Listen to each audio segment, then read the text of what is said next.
జై శ్రీరామ్. శ్రీమాత్రే నమః. శ్రీ గురుభ్యో నమః. 2024 సంవత్సరం జూన్ మాసంలో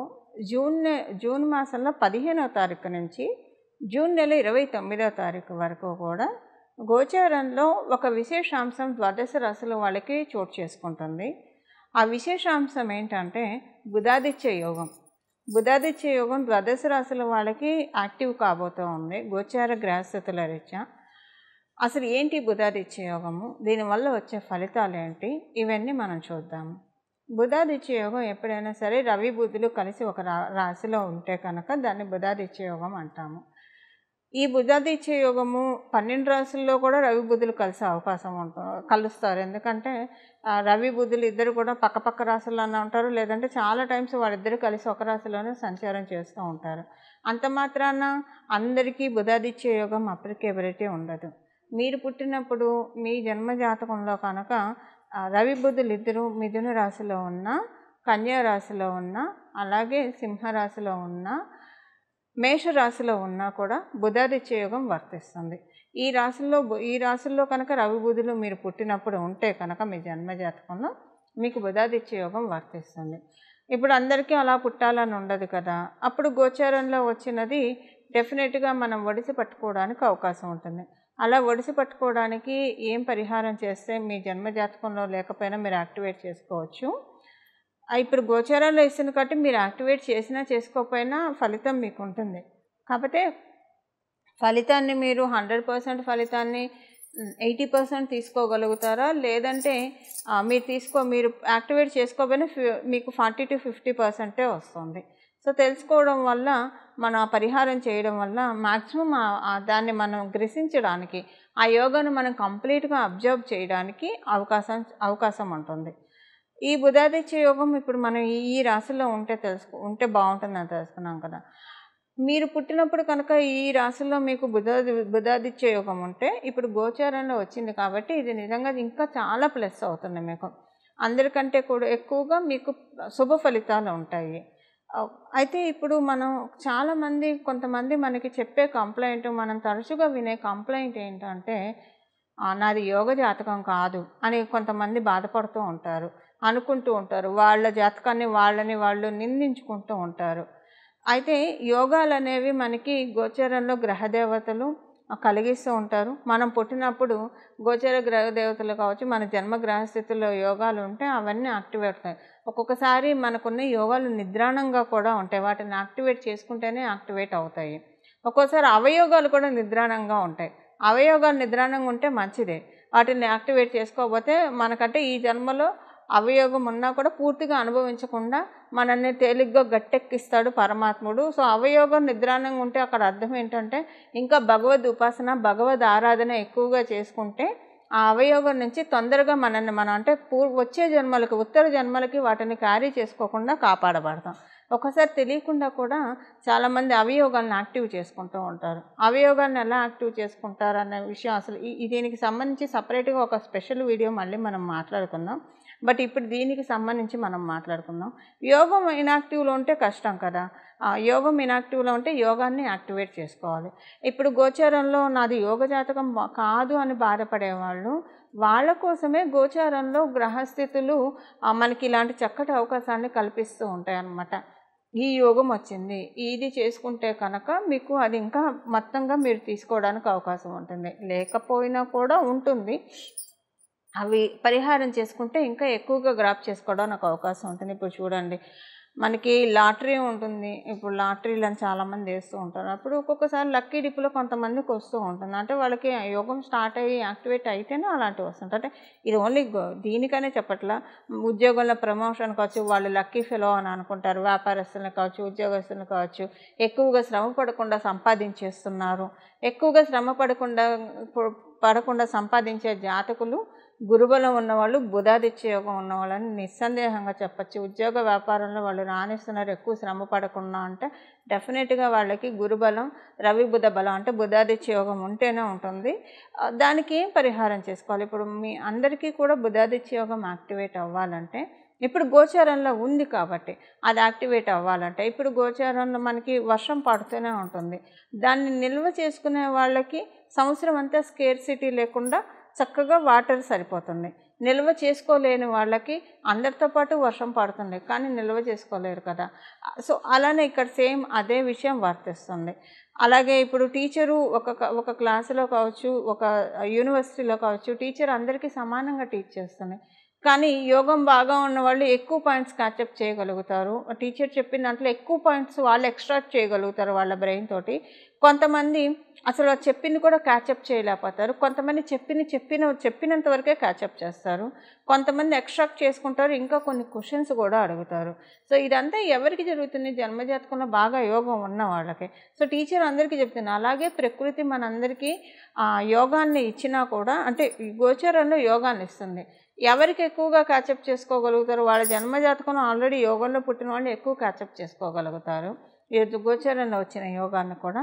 అలా కాకుండా అందరూ క్యాచప్ చేసుకునే విధంగా ఈ మనం ఇప్పుడు ఏం పరిహారం చేయాలో కూడా మనం ఒకసారి చూద్దాం. అసలు దీని ఫలితాలు ఎలా ఉంటాయి, ద్వాదశ రాశుల వాళ్ళకి విడివిడిగా మనం తెలుసుకుందాము. తులారాశి వాళ్ళకి నవమ స్థానంలో బుధాదిత్య యోగం చోటు చేసుకుంటుంది.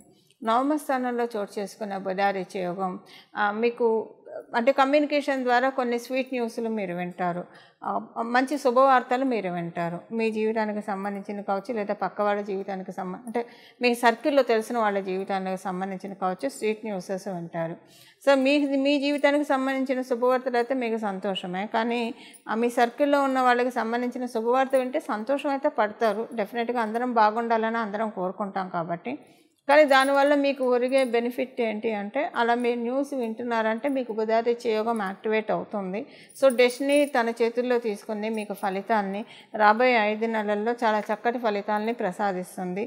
అది సీక్రెసీ డెస్టినీ నుంచే వస్తుందంటే ఒక చిన్న సస్పెన్స్ అనుకోండి. డెస్టినీ డెఫినెట్గా మీకు మంచి ఫలితాన్ని ఇస్తుంది రాబోయే 5 నెలల్లో అని చెప్పి ఇండికేషన్. అందువల్ల మీకు తెలిసిన వాళ్ళకి సంబంధించిన జీవితాల్లో ఏదైనా స్వీట్ థింగ్ తెలుసుకున్నా సరే దాన్ని రీజైజ్ చేసుకోవడానికి ప్రయత్నించండి. దాన్ని సెలబ్రేట్ చేసుకోవడానికే ప్రయత్నించడం వల్ల డెస్టినీ మీకు ఇంకా ఎక్కువ వరాలను ఇవ్వడానికి చాలా చక్కగా అవకాశం ఉంది. మీ తండ్రి గారికి హెల్త్ ప్రాబ్లమ్స్ ఏమైనా ఉంటే వాటి నుంచి ఓవర్కమ్ అవుతారు. ఒకవేళ హెల్త్ ప్రాబ్లమ్స్ ఏం లేకపోతే కనుక మీ తండ్రి గారికి చాలా చక్కటి శుభ సమయము ఈ బుధాదిత్య యోగము. ఫినాన్షియల్గా వారు చాలా బాగా బలపడే సమయం. ఒకవేళ వాళ్ళు వర్కింగ్లో ఉంటే కనుక డెఫినెట్గా ఫినాన్షియల్గా బలపడే సమయం. ఏంటి ఇప్పుడు ఒకవేళ కనుక వాళ్ళు వర్కింగ్ కాకపోతే అప్పుడు ఏంటంటే, మీరు వర్కింగ్ ఉంటే కనుక మీరు మీ నాన్నగారికి డబ్బులు, అంటే ఎవరో ఒకరి ద్వారా డబ్బులు అయితే మీ నాన్నగారికి వస్తాయి. ఇలాగా బుధాదిత్య యోగం సపోర్ట్ చేస్తుంది తులారాశిలో పుట్టిన వాళ్ళకి మరియు తులా లగ్నంలో పుట్టిన వాళ్ళకి. బుధాదిత్య యోగం మీరు యాక్టివేట్ చేసుకుంటే గోచారంలో ఉన్నది ఎలా మీకు ఫలితాన్ని ఇస్తుంది. ఇప్పుడు మనకి జరగబోయే ఈ బుధాదిత్య యోగము జూన్ నెల 15వ తారీఖు నుంచి 29వ తారీఖు వరకు బుధాదిత్య యోగం ద్వాదశ రాశుల వాళ్ళందరికీ ఉంది. ఈ ఉన్న బుధాదిత్య యోగము ఈ ఫలితాలు ఈ రాబోయే 5-6 నెలల్లోపు మీరు తీసుకోవడానికి, గ్రాప్ చేసుకోవడానికి చాలా చక్కగా ఉంటుంది. ఇప్పుడు మనం పరిహారం చూద్దాం. పరిహారము ఎప్పుడైనా రవి బుధులు ఇప్పుడు మిథున రాశిలో కలుస్తూ ఉన్నారు కాబట్టి చక్కగా శ్రీరామచంద్రమూర్తిని ఆరాధించడం చాలా చక్కటి పరిహారము. రవి బుధులు ఎప్పుడైనా సరే రవి బుధులు బుధాదిత్య యోగాన్ని ఎవరికైతే ప్రసాదిస్తూ ఉన్నారో వాళ్ళు ఎవరైనా సరే శ్రీరామచంద్రమూర్తి ఆరాధన చేయడం ప్రారంభిస్తారో, వాళ్ళు ఎవరైతే మాటకు ముందు జై శ్రీరామ్, మాట తర్వాత జై శ్రీరాము, పడుకున్నప్పుడు జై శ్రీరామ్, లేస్తూ జై శ్రీరామ్, తినే ముందు జై శ్రీరామ్, తిన్న తర్వాత జై శ్రీరామ్, ఎవరితోన్నా మాట్లాడాలన్నా ఖాళీగా ఉన్నప్పుడు కూడా జై శ్రీరామ్ అనుకోవడం, శ్రీరామచంద్రమూర్తి ఆరాధన చేస్తూ ఉంటే నెమ్మదిగా వాళ్ళ జాతకంలో ఉన్న అవయోగాలన్నీ కూడా అంతం చేసేస్తాడు. అంటే తొక్కి పట్టి ఆ పరమాత్ముడు మన జాతకంలో ఉన్న అవయోగాలన్నింటినీ కూడా మన కాళ్ళ కింద చెప్పు కింద తేలులాగా మనకి వాటిని చేసేసి వాటిని తొక్కుకుంటూ మనం పైకి వెళ్ళే విధంగా భగవంతుడు మనల్ని కటాక్షిస్తాడు. బుధాదిత్య యోగం అసలు మీకు గోచారంలో కాకపోయినా విడిగా కూడా మీ జన్మజాతకంలో ఉన్నా లేకపోయినా యాక్టివేట్ చేసుకోవడానికి ఈ రెమెడీ ఎప్పుడు పనిచేస్తుంది. అంటే ఇండైరెక్ట్గా యాక్టివేట్ చేసుకోవడానికి ఈ రెమెడీ ఎప్పుడు పనిచేస్తుంది. ఇప్పుడు గోచారంలో ఉంది కాబట్టి తప్పకుండా ఈ నెల రోజులు, ఇంకా గట్టిగా మాట్లాడితే ఈ 5 నెలలు ఎవరైతే శ్రీరామచంద్రమూర్తి ఆరాధన చేస్తారో, మీ ఇంటి దగ్గర శ్రీరామచంద్రమూర్తి ఆలయం ఉంటే ఆలయానికి వెళ్ళి ఎవరైతే ప్రదక్షిణం చేసి వస్తారో అక్కడ ఉన్న ఋత్వికులకి కొంత సంభావన ఇచ్చేసి దక్షిణ ఇచ్చేసి వస్తారు. ఆలయం లేకపోయినా సరే, అంటే రామాలయం లేని ఊరు ఉండదు, ప్రాంతము ఉండదు కాబట్టి ఒకవేళ ఏ పరిస్థితుల్లో అయినా లేకపోయినా కూడా ఆలయ దర్శనం చేసుకుంటూ దాంతోపాటు శ్రీరామ రక్ష స్తోత్రాన్ని ప్రతిరోజు ఉదయాన్నే చదవండి. ప్రతిరోజు ఉదయాన్నే శ్రీరామ రక్ష స్తోత్రం చదువుతూ దానితో పాటు హనుమాన్ చాలీసా 3 సార్లు చదవాలి. 3 సార్లు హనుమాన్ చాలీసా చదవడం వల్ల శ్రీరామచంద్రమూర్తిని ఎప్పుడైనా హనుమంతుడితోటి కూడి ఆరాధించడం వల్ల ఏమవుతుందంటే, ఎప్పుడైనా సరే శ్రీరామచంద్రమూర్తిని ఆరాధిస్తూ ఉండడం వల్ల తెలియకుండానే కొన్ని చుట్టూ పరిస్థితులు ఏమన్నా ఇబ్బందికరంగా అవుతూ ఉన్నాయేమో అన్నట్లు కలిమాయ మనల్ని ప్రలోభపెడుతూ ఉంటుంది. అందుకే చాలామంది శ్రీరామచంద్రమూర్తిని ఆరాధించడానికి కొంతమంది భయపడతారు. అది అస్సలు చాలా అపోహ. శ్రీరామచంద్రమూర్తి మోక్షాన్ని, కైవల్యాన్ని ప్రసాదించే పరమాత్ముడు.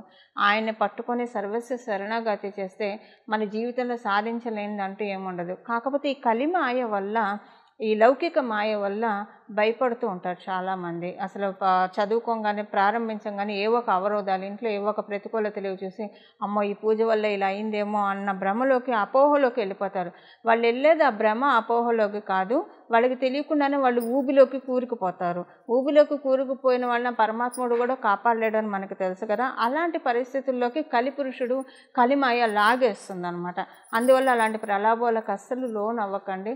శ్రీరామచంద్రమూర్తి పలికే దైవం. అందుకే అలాంటి వాటికి మీరు లోన్ అవ్వకుండా ఉండడానికి ప్రొటెక్టింగ్గా శ్రీరామ రక్ష స్తోత్రం చదువుతూ వెంటనే హనుమాన్ చాలీసా 3 సార్లు చదవడం వల్ల ఇలా కలిమాయ ప్రలోభ పెట్టకుండా తోకతో ఆయన జాడించి కొడతాడు. మనకు వచ్చే ప్రతికూల పరిస్థితులన్నీ జాడించి కొట్టి మనల్ని చక్కగా మనం దేనికోసమైతే ఈ పరిహారం చేస్తున్నామో దాన్ని మనకి అందించడానికి, దాన్ని మనం చక్కగా ప్రొటెక్టివ్ వేలో మనకు వస్తుంది అని చెప్పడంలో ఏమాత్రం సందేహం లేదు. ఈ పరిహారం చేసుకోండి మీరంతా కూడా. ఈ పరిహారం చేసుకొని శ్రీరామచంద్రమూర్తి ఆశీస్సులతో పాటు ఎప్పుడైనా శ్రీరామచంద్రమూర్తిని హనుమంతుడితోటి సహితంగా పూజిస్తే కనుక మనకి చాలా బాగుంటుంది. చాలా ప్రొటెక్టివ్గా, సెక్యూర్డ్గా, చాలా కరేజ్గా మన పనులన్నీ మనం చేసుకుంటాం. చాలా చక్కని డ్రైవ్ తోటి మనం వెళ్తాము. ఈ పరిహారం చేసుకొని బుధాదిత్య యోగాన్ని మీరందరూ కూడా యాక్టివేట్ చేసుకోవాలని, తద్వారా వచ్చే శుభ ఫలితాలని మీరందరూ అందుకోవాలని చెప్పి నేను కూడా మనస్ఫూర్తిగా శ్రీరామచంద్రమూర్తిని అలాగే హనుమంతుడిని ప్రార్థిస్తున్నా. దాంతోపాటు ఒక చిన్న మంత్రం కూడా మీరు ఈ 5 నెలలు స్మరించడానికి ప్రయత్నించండి. రక్షాస్తోత్రం, శ్రీరామ రక్షాస్తోత్రం, హనుమాన్ చాలీసాతో పాటు మీరు ఏం చేస్తూ ఉన్నా సరే, ఏ పని చేస్తున్నా ఈ నామాన్ని కూడా జపించుకోండి. ఈ 5 నెలలు విడవకుండా ఈ నామాన్ని భక్తి శ్రద్ధలతో జపించండి. మీరు పొద్దున్న లేచిన దగ్గర నుంచి రాత్రి పడుకునే వరకు కూడా, రాత్రి పడుకునే వరకు మీరు ఏ అవస్థలో ఉన్నా సరే, అంటే ఎటువంటి కండిషన్లో ఉన్నా సరే, మీరు మనసులో అయితే ఈ నామాన్ని జపించుకోవచ్చు. మీరు ఆడవాళ్ళైతే ఋతుక్రమంలో ఉన్నా, లేదా అశౌచంలో ఉన్నా, ఎలాంటి జాతా శౌచంలో ఉన్నా, మృతా శౌచంలో ఉన్నా, ఎలాంటి పరిస్థితుల్లో ఉన్నా ఈ నామాన్ని జపించుకోవచ్చు. ఎందుకంటే ఒకవేళ మీరు ఋతుక్రమంలో ఉండి లేదా అశౌచంలో ఉన్న, జాతా శౌచం, మృతా శౌచంలో ఉంటే రక్షాస్తోత్రాన్ని, హనుమాన్ చాలీసాని చదవచ్చా చదవకూడదు అని అది చదవచ్చు, అంటే చదవకూడదు యాక్చువల్గా. సో అలాంటి అనుమానం ఏమన్నా ఉన్నప్పుడు ఈ నామాన్ని చదవచ్చు. బట్ చదవగలిగిన రామరక్షా స్తోత్రాన్ని అలాగే హనుమాన్ చాలీసాని చదువుతూ ఇది కూడా చదువుకుంటే కనుక అద్భుతమైన ఫలితాలు ఉంటాయి. ఆ మంత్రాన్ని ఇప్పుడు మనం చూద్దాం. శ్రీరామ భక్తాయ హనుమతే నమః. శ్రీరామ భక్తాయ హనుమతే నమః. శ్రీరామ భక్తాయ హనుమతే నమః. ఈ నామాన్ని చక్కగా పగొడిసి పట్టుకొని చాలా చక్కటి అనుకూల ఫలితాలని మీరందరూ మీరందరూ అందుకోవాలని చెప్పి నేను కూడా మనస్ఫూర్తిగా శ్రీరామచంద్రమూర్తిని మరియు హనుమంతుడి చరణాలని ప్రార్థిస్తూ మంగళం. నమో భగవతే వాసుదేవాయ.